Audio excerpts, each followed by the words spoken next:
మీ ఎలాంటి వ్యాపార ప్రకటనలకైనా వెంటనే మా ఛానల్ సంప్రదించండి. నమస్కారం గురుగారు. నమస్కారం మణికంఠ గారు. గురుగారు, ఈరోజు మనం మేషరాశికి సంబంధించి ఏళ్ళనాటి శని దశ గురించి మాట్లాడదాం. అసలు వీళ్ళకి ఏళ్ళనాటి శని ఎప్పుడు స్టార్ట్ అయింది, ఎప్పుడు ఎండ్ అవుతుంది, పర్టికులర్గా 2026 ఏళ్ళనాటి శని ప్రభావం ఎలా ఉండబోతుంది, ఓవరాల్గా ఎటువంటి జాగ్రత్తలు పరిహారాలు చేసుకుంటే బాగుంటుంది అంటారు? మనకి మేషరాశి వారికి అందరికీ కూడా శని ఎక్కడి నుంచి, కుంభరాశిలో ఉన్నటువంటి శని చక్కగా మీనరాశిలోకి మార్చి నెల 26వ తేదీ 2025 సంవత్సరంలో మారాడు. అక్కడి నుంచి ఏలినాటి శని ప్రారంభమైంది. అంటే అర్థం ఏమిటి, మార్చి 2025 సంవత్సరంలో స్టార్ట్ అయింది ఏలినాటి శని. ఈ ఏలినాటి శని మొత్తం టోటల్ పీరియడ్ 7.5 సంవత్సరాలు ఉంటుంది. కాబట్టి 7.5 సంవత్సరాలంటే ఇంకా ఎంత అవుతుంది, 2032తో ఎండ్ అవుద్ది మేషరాశి వారి అందరికీ కూడా. ఈ అశ్విని, భరణి, కృత్తికా నక్షత్రం వాళ్ళకి ఏలినాటి శని పట్టుకుంటుంది అనమాట. ఇప్పుడు ఈ ఏలినాటి శనిలో 3 దశలుగా మనం డివైడ్ చేసాం. ఫస్ట్ పార్ట్ మేషరాశి వారికి ఇప్పుడు ఫస్ట్ దశలో ఉన్నారు. అంటే శని మీనరాశిలో ఉన్నప్పుడు ఫస్ట్ దశ.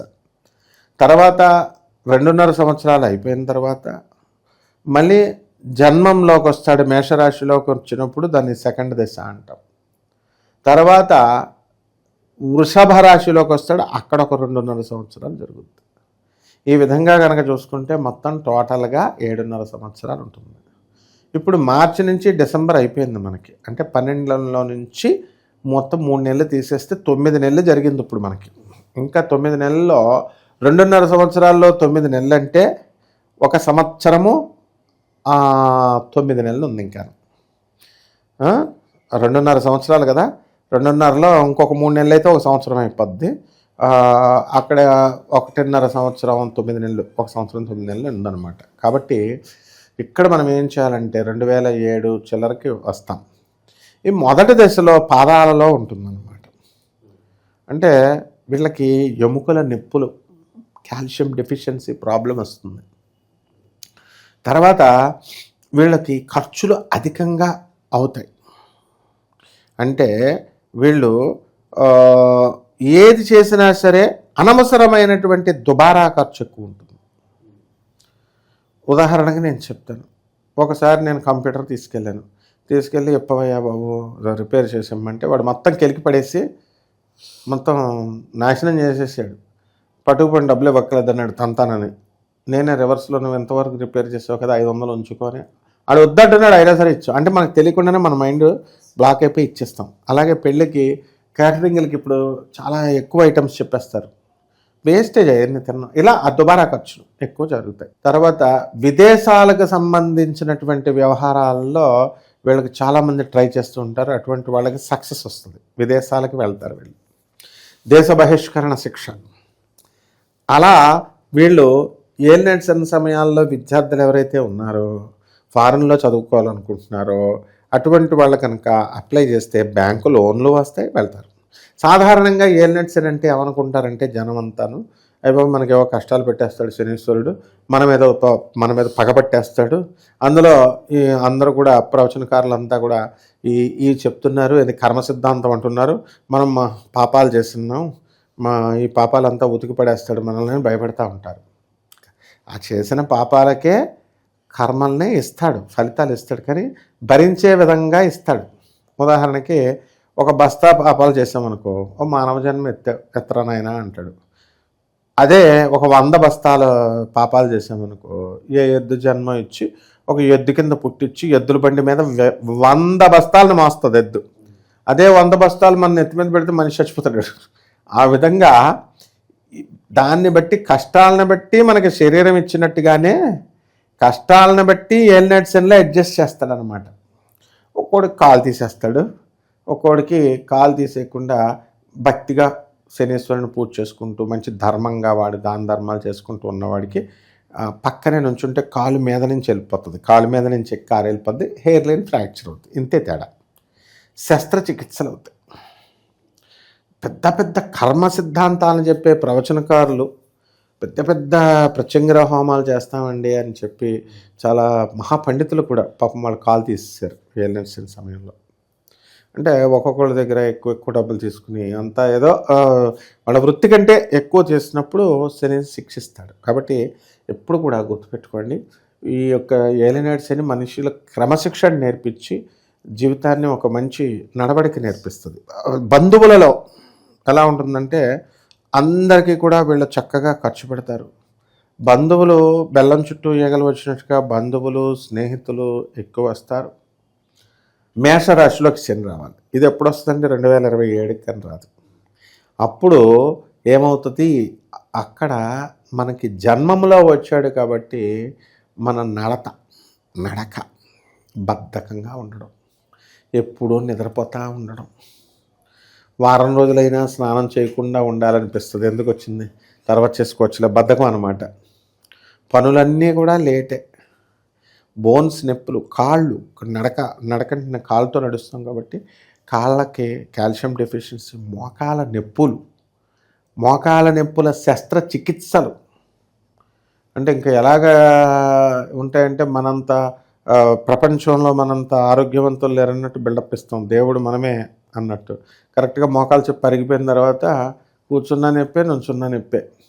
ఆ తర్వాత తీసేయాలంటాడు, కాళ్ళని రీప్లేస్మెంట్ చేసినప్పుడు మనకి ఎలాగో ఇవన్నీ ఇస్తుంది. నెక్స్ట్ డిజీజెస్ వచ్చేసరికి నీ రీప్లేస్మెంట్ అనేటటువంటిది ఎక్కువ ఛాన్స్ ఉంటుంది. అండ్ కమింగ్ టు సంపాదన వచ్చేసరికి బ్రహ్మాండమైనటువంటి సంపాదన ఉంటుంది. మన పేరు మీద ఉన్నటువంటి ఇనప వస్తువులన్నీ కూడా ఇనుమును ఎక్కువ ఫ్యాక్టరీస్ ఇలాంటివన్నీ కూడా స్టార్ట్ చేస్తాము. ప్రమోషన్స్ అన్నీ కూడా వస్తాయి, ట్రాన్స్ఫర్స్ అన్నీ కూడా వస్తాయి, కానీ మనకి ఇష్టమైనటువంటి ప్లేసుల్లోకి రావు. ఈ ఏలినాటి శని మేషరాశిలో ఉన్నప్పుడు యుద్ధాలు జరుగుతూ ఉంటాయి. పక్కింటోళ్ళు ఇలాగా ప్లగ్ పెట్టుకుంటే బుడబుడబుడబుడని, మనం ఇంతకుముందు రేడియోలు టీవీలు ఉండే, రేడియోలు వచ్చినప్పుడు ఇలా పెడితే బుడబుడబుడబుడని రేడియోలో వస్తే దానికి గొడవలు, పక్కింటోళ్ళు ఇలా నీళ్ళు వేస్తే పక్కింటోళ్ళ మీద పడిందని గొడవలు, ఇలాంటి చిల్లర గొడవలతో మొత్తం భార్యాభర్తలు ఇద్దరు కొట్టుకొని బావగారి మీద కేసులు పెడతారు. ఈ టైప్లో ఉంటుంది అనమాట. మనదలు వచ్చి లేని నిందలు ఇవి పడిపోవడానికి అవకాశం ఉంటాయి. కాబట్టి మనం చాలా జాగ్రత్తగా ఈ ఏలినాటి శని టైంలో ఎక్కడికి వెళ్లకుండా ఉండాలి. అసలు ఏ ఆడవాళ్ళతో కూడా మాట్లాడకూడదు. భార్య కూడా వాళ్ళతో చాలా గౌరవంగా మాట్లాడాలి. ఆ విధంగా ఈ యొక్క ఏలినాటి శని జన్మంలో చూస్తుంది. ఇకపోతే మనకి మూడో పార్టిక ఆఖరి దశ, అక్కడ 2.5 ఏళ్ళు 2032 వరకు. ఇది వాక్కు స్థానానికి సంబంధించింది, ధనస్థానానికి సంబంధించింది. ఈ ఏలినాటి శని టైంలో కొంచెం కఠినంగా మాట్లాడటం, బంధువులతో అనవసరంగా మనము విషయాలు ప్రస్తావించడం, కఠినంగా మాట్లాడటంతో బంధువులంతా కూడా వీళ్ళ మీద పగబట్టేస్తారు, వీళ్ళకి దూరం అయిపోయి మనము నోరే అన్నిటికీ కూడా మూలం, ధనమేరా అన్నిటికీ మూలం అన్నట్టు నోరే మనకి అన్నిటికీ మూలం, శత్రుత్వ మిత్రత్వాలకి. అందువల్లనే ఆ నోటి దూల వలన పెద్ద పెద్ద ప్రవచనకారులు, పెద్ద పెద్ద నిర్మాతలు కూడా, డైరెక్టర్ రాజమౌళి గారు లాంటి వాళ్ళు కూడా కొంచెం అపరందల పాలైపోయారు పొలవమని. కాబట్టి ఇలాంటివన్నీ కూడా కంట్రోల్ చేసుకోవాలి మనం ఏలినాటి శనిలో. ధనం బాగా సంపాదించేస్తారు. ఈ మేషరాశి వాళ్ళు 2030 నుంచి 2032 సంవత్సరం వరకు తెగ సంపాదించేస్తారు. ఏలినాటి శని టైంలో ఎలా ఉంటుందంటే బీభత్సమైన సంపాదన, 12 సంవత్సరాలు రానటువంటి సంపాదన ఒక్క సంవత్సరంలో వచ్చేస్తుంది. ఏంటి ఎంత డబ్బు వచ్చేసిందని అంటే ఏలినాటి శని టైంలో మనకి అహంకారం వస్తుంది, అలసత్వం వస్తుంది, పని తర్వాత చేయొచ్చులే అని ఇది బద్ధకం వస్తుంది, ఇతరుల మీద ఓవర్ కాన్ఫిడెన్స్ వస్తుంది మనకి. ఇలాంటివన్నీ కూడా ఆయన క్లీన్ చేసి పడేస్తాడు. చేసేసి తర్వాత ఏం చేస్తాడు, అహంకారం ఇవన్నీ తీసేసి కూర్చోపెట్టి జీవితంలో మళ్ళీ వీడు మిగతా బతకాలి కాబట్టి వాడిని ఒక మంచి ఘాట్లో వేస్తారు. అందువల్ల ఏలినాటి శనిలో ధన నష్టం జరుగుతుంది ఎక్కువ.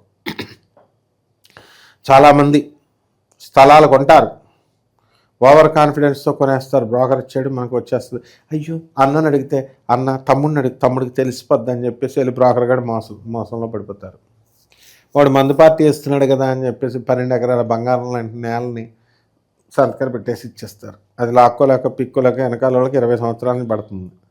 ఈ రకమైనటువంటి ధన నష్టాలు ఇవన్నీ కూడా జరుగుతాయి. కాబట్టి జాగ్రత్తగా ఏలినాటి శని సమయంలో దైవారాధన చేసుకుంటూ జాగ్రత్తగా ఉండాలి. ఎటువంటి పరిహారాలు బాగుంటాయి?